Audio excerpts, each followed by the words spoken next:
എല്ലാവരുടെയും പ്രാർത്ഥനകൾക്കും കാത്തിരിപ്പിനുമൊടുവിൽ ഗംഗാവാലി പുഴയിൽ നിന്നും അർജുന്റെ ലോറിയുടെ മുൻഭാഗമടക്കം കിട്ടിയിരിക്കുന്നു.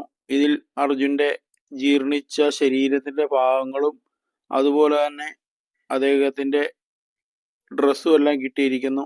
ഈ ഭാഗങ്ങളെല്ലാം എടുത്തു മാറ്റുന്ന ഒരു കാഴ്ചയാണ് ഇപ്പോൾ നിങ്ങൾ കണ്ടുകൊണ്ടിരിക്കുന്നത്.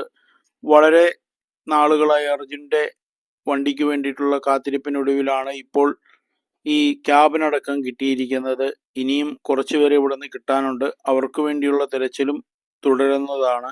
ഇവിടെ അർജുൻ വണ്ടി പാർക്ക് ചെയ്തിരുന്ന ആ ഭാഗത്തൊരു ചായക്കട ഉണ്ടായിരുന്നു. ആ ചായക്കടയുടെ തൊട്ട് മാറിയിട്ടാണ് ഈ വണ്ടിയുടെ പാർട്സ് കിട്ടിയിരിക്കുന്നത്. ഈ ഭാഗത്ത് തന്നെയാണ് അവർ മണ്ണ് കൊണ്ട് കൂട്ടിയിട്ടിരുന്നു. ഈ ഭാഗത്ത് നിന്നാണ് ആ ബോഡി കിട്ടിയിരിക്കുന്നത്.